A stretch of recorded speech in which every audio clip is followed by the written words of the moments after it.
I was recently looking at the footage from the latest Bundesbank press conference in Frankfurt. Joachim Nagel, the president, stood there with a posture of absolute unshakable authority. He was speaking about red lines, drawing a sharp administrative boundary against what he called global overcapacity. If you just watched his face, you'd think you were looking at a commander-in-chief preparing for a decisive surge. There was a certain deep-down satisfaction in his tone, the kind you hear from someone who believes they've finally reclaimed the moral high ground. He spoke of competitive neutrality, as if the sheer weight of the phrase could stop a container ship in its tracks. But then the perspective shifted. While Nagel was busy defining where the world shouldn't go, the actual world, the one made of steel, electrons, and shipping containers, was already miles past him. It reminded me of a master clockmaker spending weeks polishing a beautiful, ornate golden case, completely oblivious to the fact that everyone outside is already checking their phones for the time. That's when the contradiction hit me. We're told these red lines are a show of strength, a way for Europe to protect its industrial soul. But when you look at the physical metrics, the 145 electricity bills in the Ruhr Valley or the years of Vitocracy it takes to move a single brick, you realize these lines aren't a fence to keep others out. They are a defensive perimeter for a retreat. It's a bizarre psychological flip. The less we are capable of actually building, the more we obsess over the rules of the building. We have traded the engineer's wrench for the bureaucrat's red pen, and we're calling the resulting paralysis strategic autonomy. It leaves you with a haunting question. At what point does a red line stop being a position of power and start becoming a white flag of surrender, disguised as a policy memo? That image, the master clockmaker, that is just, it's devastatingly accurate, isn't it? It felt that way watching him. It felt like watching someone perfectly describe a world that doesn't exist anymore. It's poetic, but it's also deeply unsettling because it perfectly captures the feeling I got from all the research we're about to dive into. It's this massive gap between the language of control, the rhetoric you hear from leaders like Nagel, and the on-the-ground reality of not being able to do things anymore. It's a feeling that's been in the back of my mind for ages. You hear about some new trade barrier, a new regulation, another framework, and it's all presented as, don't worry, we're in charge. We're drawing a line in the sand. A show of strength. Right. But it doesn't feel like strength. It feels like, I don't know, it feels like we're just focusing on the rules of the game because we've forgotten how to actually play. And that feeling, it isn't just a feeling. It's not just you being pessimistic. It's a measurable, observable trend. And it has a name. What we are really, truly talking about today is this concept of state capacity. Okay, state capacity. That sounds very academic, very political science textbook. Before we dive in, we have to unpack that term because my first thought when I hear that is just big government, more spending, more programs. Is that what we mean? No, and that's probably the most important distinction to make right up front. State capacity has almost nothing to do with the size of the government's budget or how many laws it passes. So it's not about size. It's about quality. It's about effectiveness. Put simply, state capacity is the ability of a government to actually do what it says it's going to do. To execute. To execute. Can you actually collect the taxes you're owed? Can you enforce your own laws consistently? And today, can you provide public goods? Can you build a bridge? Can you maintain a power grid? Can you mobilize your society's resources to solve a real physical problem in the material world? So it's the difference between a politician giving a speech saying, we will build a high-speed rail network, and actually having the engineers, the supply chains, and the political will to lay the track. You hit it exactly. You can have a government that spends trillions of dollars, a massive government by any measure, but has very low capacity, a government that, can't build a new airport runway in less than 20 years. I think we can all think of a few examples of that. Right. And so the mission for us today, as we go through this material, is to really dig into a pretty frightening divergence we're seeing. On the one hand, you have Western nations, the US, Europe, that seem to be just hemorrhaging this capacity, this ability to build, to execute. And on the other hand, you have Eastern economies, China being the prime example, that have surged in physical capacity. It feels like a clash of operating systems. It's not the old Cold War narrative of democracy versus autocracy. It feels more fundamental.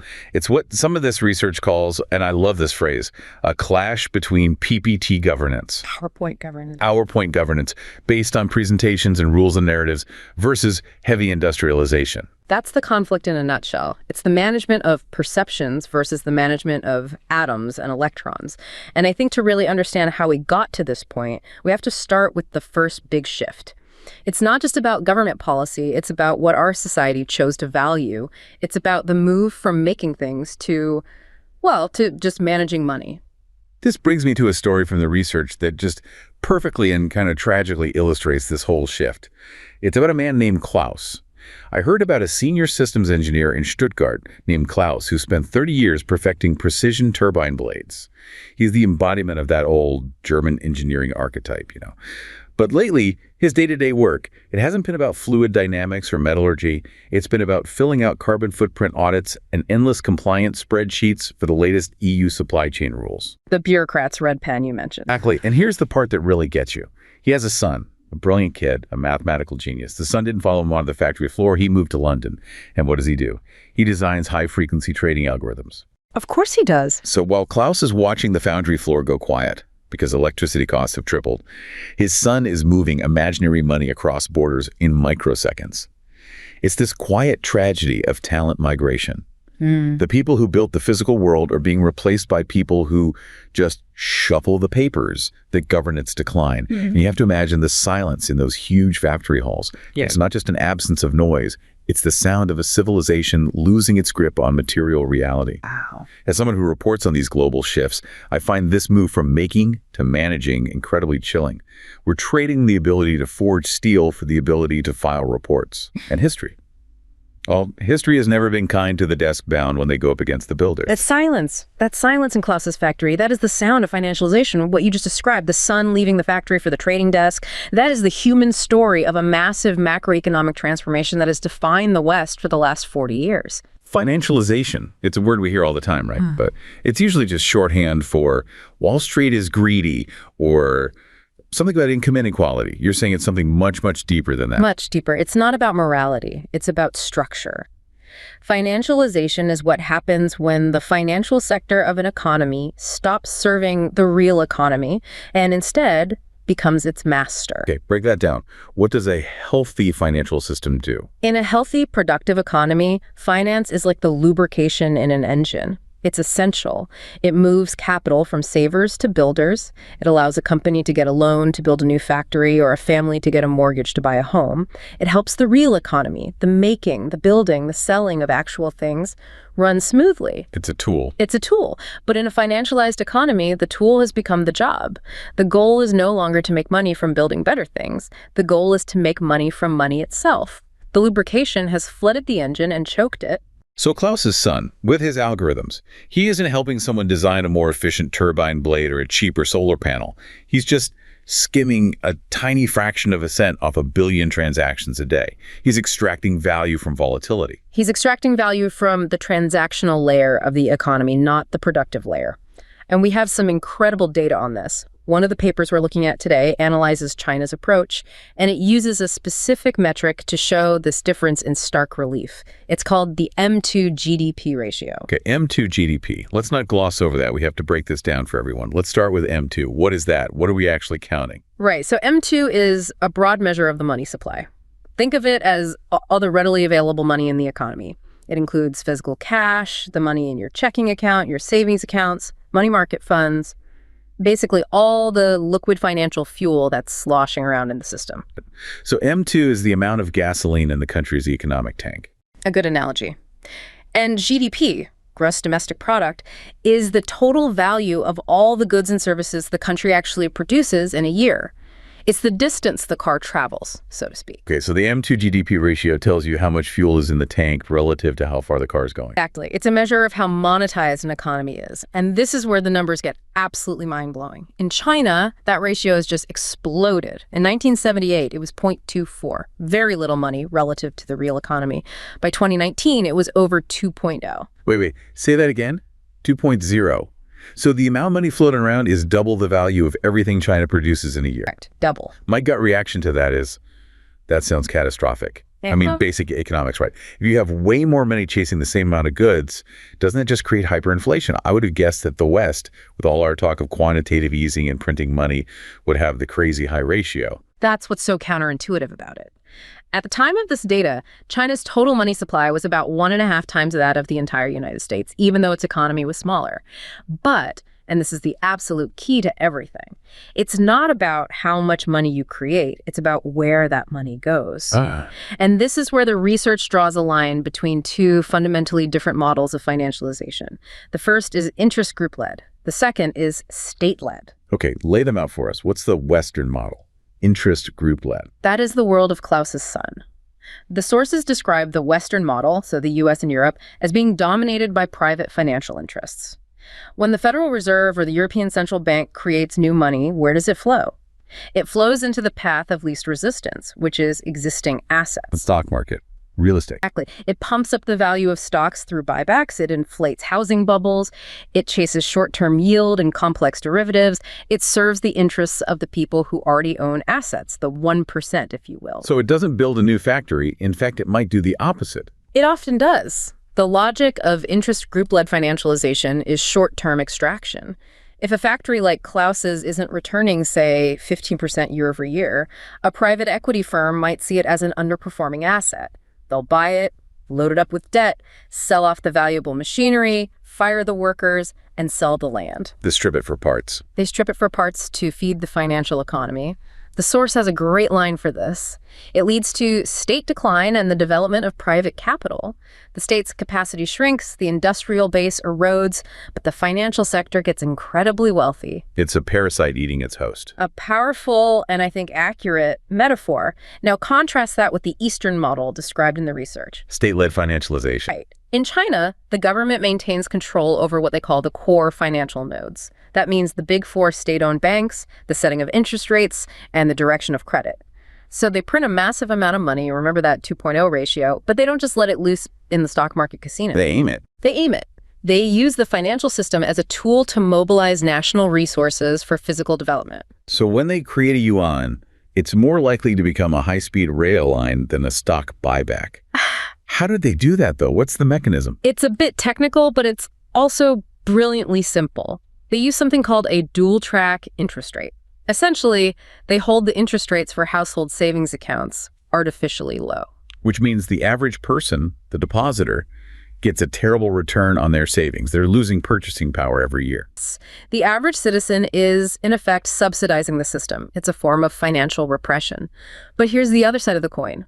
That massive pool of cheap capital doesn't just go to the bank's profits. It's funneled by state directive as low-cost loans to state-owned enterprises, or SOEs. To build the bridges, the factories, the power plants. So the system is designed to transfer wealth from the household sector to the industrial sector.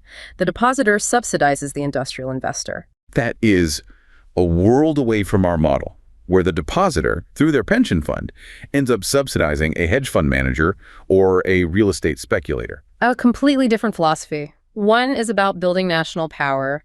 The other is about generating private wealth. And the physical results are just staggering.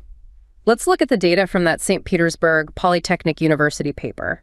In just 20 years, from the late 90s to the late 2010s, China's manufacturing industries grew almost 14 times over. 14 times. Oh. Just say that out loud. It's not a normal number. That's not a good quarter or a strong year. That's a civilization-level transformation of physical reality. It's the difference between planting a garden and a forest appearing overnight. It's an exponential explosion. And during that same period, what does the data show for the West and for Russia? Clear signs of deindustrialization. The share of our economies that comes from making actual things is either flat or falling. And this all culminated around 2014, right? With the GDP numbers. Yes. That's when China officially overtook the U.S. in absolute GDP, but measured in something called purchasing power parity, or PPP. Let's just quickly clarify PPP. It's not the number you usually see on the news. Why is it more important for this discussion? The number you see on the news is nominal GDP, which is based on fluctuating currency exchange rates. But if you're a country and you want to build a navy or a power grid or 1 million apartment blocks, you're not paying in dollars. You're paying for concrete, steel, and labor in your own local currency. Right. PPP measures that actual physical purchasing power. How much stuff can you actually buy and build at home? And by that measure, the physical measure, China became the world's largest economy almost a decade ago. The sources call this the catch-up zone. They're physically growing, while we, the established leaders, are stagnating in industrial output. So let's bring this all back to Joachim Nagel at the Bundesbank with his red lines. He's standing there drawing these administrative lines on a map, trying to use the power of rules and regulations to stop a competitor that has already achieved what you might call orbital supremacy in manufacturing logistics. It's like trying to give a speeding freight train a parking ticket. The red lines are an admission that you've already lost the physical competition, so now you're trying to change the rules of the game to legislate away your disadvantage. But you can't regulate the laws of physics, and you can't financialize your way out of not having enough factories. And this obsession with rules over reality, this brings us perfectly to the next major problem. It's not just that we've chosen finance over industry. It's that even when we do decide we want to build something, even when the money is there, we've built a system that makes it nearly impossible to actually put a shovel in the ground. I saw a report online about a bridge project in a major European metropolitan area that has been stalled for nearly a decade. Not because of a lack of funds, but because of Vitocracy in its purest form. Every local interest group, environmental NGO, and historical preservation society has filed a separate lawsuit utilizing the very regulations designed to protect the public to effectively paralyze progress. The road to hell is paved with good intentions. Exactly. Meanwhile, in the East, entire high-speed rail networks are laid down in the time it takes for a single German district court to hear an appeal about a rare species of toad found near a construction site. It's this paradox of the modern West. We have created so many red lines and procedural safeguards that we can no longer build the infrastructure required to sustain our way of life. The process becomes the goal. Yes. And I want to be clear, I understand the importance of environmental protection and democratic participation. They are core values. But when the process becomes an end in itself, it turns into a kind of societal suicide pact. Reading about this makes me realize that while we are debating the paperwork, others are winning the physical race of the 21st century. It's hard to stay politically correct about stagnation when you realize that a society that cannot build is a society that is effectively dying. A society that cannot build is a society that is dying. That is a very stark way to put it, and I'm sure it sounds alarmist to some people, but this concept of Vitocracy that you mentioned provides the intellectual framework for exactly why that statement is likely true. Vitocracy. It's a great word. It comes from the political scientist Francis Fukuyama, doesn't it? Yes, Fukuyama's work on American political decay and analysis from places like the Niskanen Center really popularized the term. And it describes a very specific type of political dysfunction. We know what a democracy is, rule by the people. We know what an autocracy is, rule by one. A vitocracy is rule by the veto, rule by no. So it's a system where it's very easy to stop things, but almost impossible to start them. That's the perfect definition. It's a system where no single entity, not the president, not the Congress, not the mayor, has enough concentrated power to make a decisive decision and see it through. But many, many different entities have the power to block that decision. Let's walk through that bridge example again. The city government wants to build it. The national government provides the funding. The engineers have the plans ready to go. In a high-capacity state, what happens next? You start building, but in a vitocracy. The local historical society sues, saying the view from an old monument will be ruined. Veto. An environmental group sues, saying the construction noise will disturb a bird habitat. Veto. A neighborhood association on one side of the river sues because they're worried about increased traffic. Veto. The utility company holds up the permits for years because they don't want the expense of moving a pipeline. Veto. Any one of those groups can grind the entire multi-billion-dollar project to a halt for years, sometimes forever. But I have to play devil's advocate here for a second. Isn't this just democracy? I mean, this sounds messy, but isn't it good that citizens have a voice? If the government wants to ram a 6-lane highway through my neighborhood, I should have the right to sue them. Are these sources just arguing for a return to some kind of top-down authoritarianism? That is the essential question, and it's so important to be clear on this. No one, least of all Fukuyama, is arguing against democracy or for authoritarianism. The key distinction they make is the difference between having a voice and having a veto. Okay, what's the difference? Voice means the system has to listen to you. There's a public consultation period. The environmental impact has to be studied, and the report has to be made public. Your concerns must be weighed against the broader public interest. That sounds reasonable. Veto, on the other hand, means you, as a single individual or small group, have the power to stop the entire project single-handedly, often through endless litigation, regardless of the overwhelming public good it might create. You can hold the whole system hostage. You can. And the research points to a fascinating historical comparison to illustrate this. They compare the modern American system with the traditional British Westminster system, Which was sometimes called a democratic dictatorship. It sounds like a scary phrase, but think about what it meant in practice. In that system, if your party won a majority in parliament, you had a clear mandate to govern. You could act. You could build the National Health Service after World War II. You could rebuild London's infrastructure. There wasn't a separate executive branch to fight with, or a Supreme Court that could easily strike down your laws, or 1,000 different local agencies that could sue you. And if the people didn't like what you did, They'd vote you out in the next election. The accountability was fundamentally political at the ballot box. Whereas now, our accountability seems to have become primarily legal in the courtroom. That's it exactly. We've shifted to what Fukuyama calls adversarial legalism. We don't settle our political disputes through elections and legislation as much as we do through lawsuits. we've outsourced politics to lawyers. We have, and the Niskanen source has this incredible history of how this happened. They trace it back to what they call the procedure fetish that started in the 1960s and 70s. A procedure fetish. I love that. It's a great term. The story goes like this. Back then, you had progressive reformers looking at figures like Robert Moses, the master builder of New York, who famously bulldozed entire neighborhoods to build his highways and parks. He was effective, but he was also a tyrant in many ways. And the reformers correctly said, this is too much concentrated power. We need to question authority. We need to give citizens a say. Which is a noble goal. A completely noble goal. But the solution they chose was not to create better political accountability. The solution they chose was procedure. They passed laws like the National Environmental Policy Act, or NEPA, which basically gave every citizen and group legal standing to sue the government if they didn't follow the procedural steps perfectly. And the unintended consequence was? They democratized the veto. They armed every interest group with a legal bazooka. The goal was to empower the little guy fighting for his home, but the result was a sclerotic system where it's now powerful, well-organized special interests, both corporate lobbies and NBY groups, who use this procedural complexity to stall everything that affects them. So the debate is no longer, is this bridge a good idea for the city? The debate is, did you misfile Appendix C on Form 1138B of the Environmental Impact Statement? And if you did, I can sue you and stop the entire project for 5 years while the lawyers get rich. You've just described the American infrastructure system in a nutshell, and we can see the results in the real world. Just look at the comparison of dredging the harbor in Oakland, California versus expanding the port of Rotterdam in the Netherlands. Both are critical ports that needed to be deepened to allow for modern, massive container ships. Right. In Oakland, the project took decades. Decades to dig mud out of a harbor. Decades. Because the Army Corps of Engineers, the EPA, the Fish and Wildlife Service, state agencies, local agencies, they all had overlapping jurisdiction. And they were all getting sued by different groups at different times. The source says the EPA got so terrified of being sued that it just stopped making decisions at all, retreating into a defensive crouch. Paralysis by analysis. Or paralysis by lawsuit, I guess. Yeah. What about Rotterdam? Rotterdam did a similarly massive expansion in a fraction of the time. Why?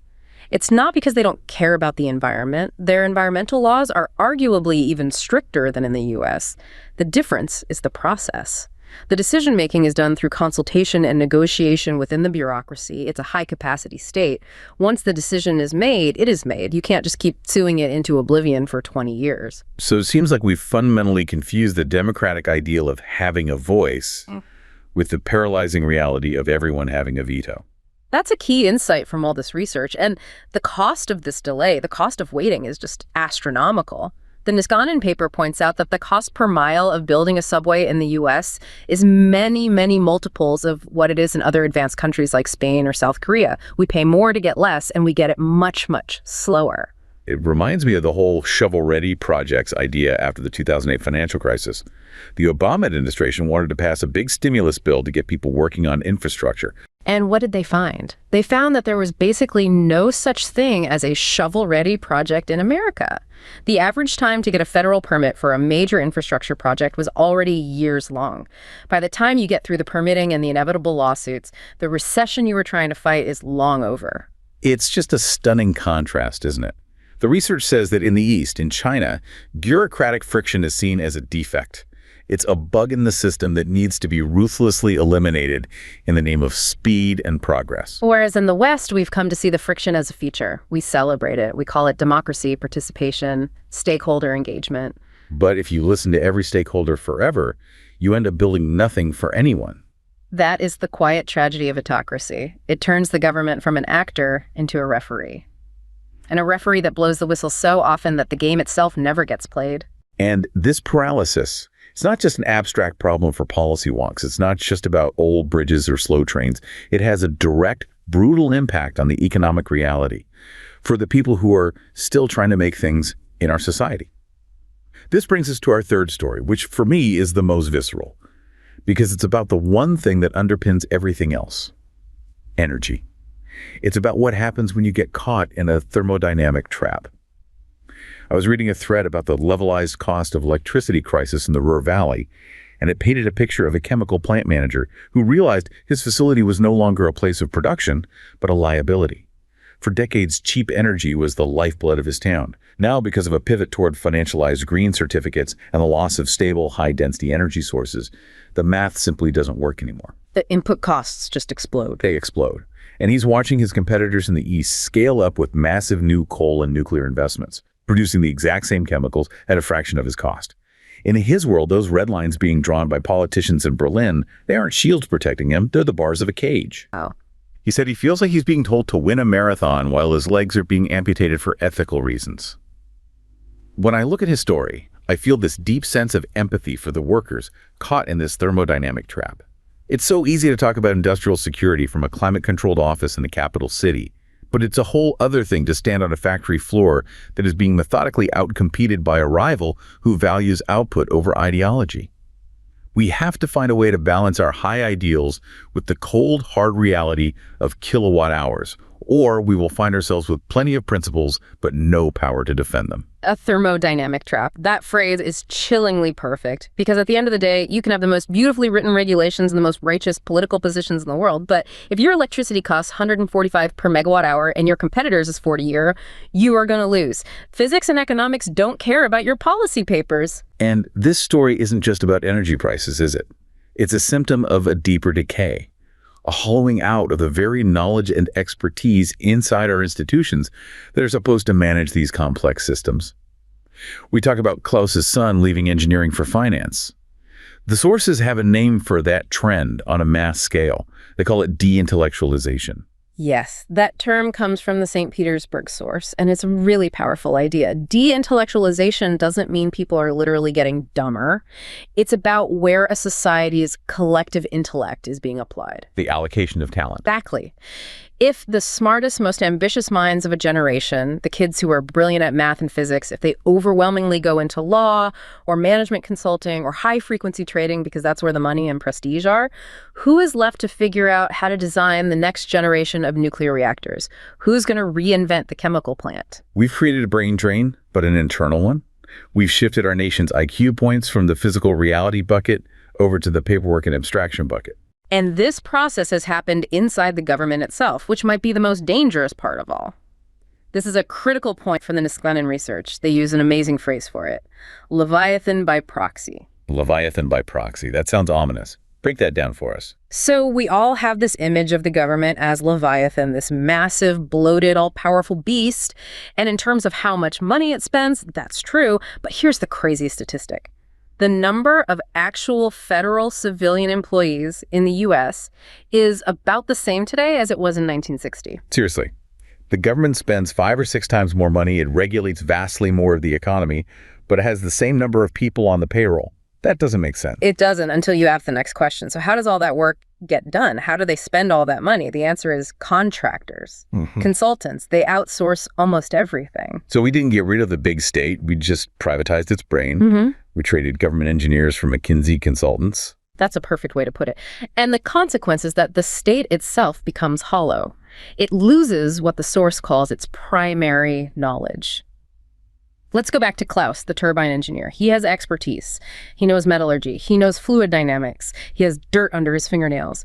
If a contractor tried to sell him a defective turbine blade, he would know it was defective just by looking at it, by feeling it. He has the tacit knowledge, the real-world experience. Yes. Now let's look at the bureaucrats who were in charge of the healthcare.gov website rollout during the Obama administration, the most famous IT disaster of the modern era.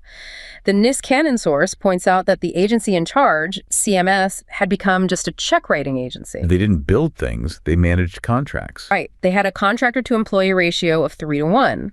The civil servants at CMS didn't write code, they didn't design server architecture, they wrote statements of work and reviewed invoices from the dozens of different contractors who were actually building the thing. So when those contractors came into the meeting and said, yep, everything's on track, the website is great, it's ready to launch, the government officials in the room literally lacked the cognitive tools to know they were being misled. They were in charge, but they had no control. They were legally responsible, but intellectually helpless. That is, Leviathan by proxy. A massive, powerful state that has no hands of its own. It has to wear thick gloves made of Deloitte and Booz Allen Hamilton and Accenture.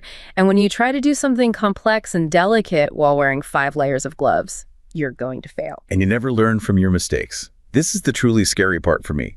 If a contractor fails, the government's lesson isn't, we need to understand software development better. The lesson is, we need to hire a different contractor next time and write a more complicated contract. The institutional knowledge never grows. It's a closed loop of incompetence. And now, contrast that whole dynamic with the dual-track advantage that the Chinese state has, which we talked about earlier.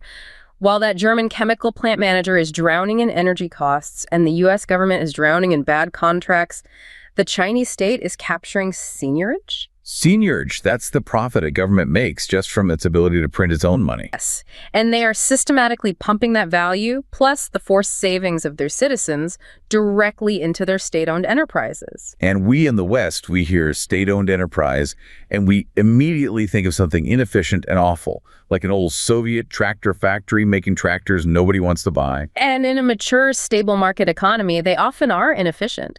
But if your national goal is rapid industrialization or, frankly, preparing for geopolitical conflict, they act as battering rams. The Chinese state gives these SOEs loans at below market rates. It's a massive hidden subsidy for production. So let's sum up the two positions.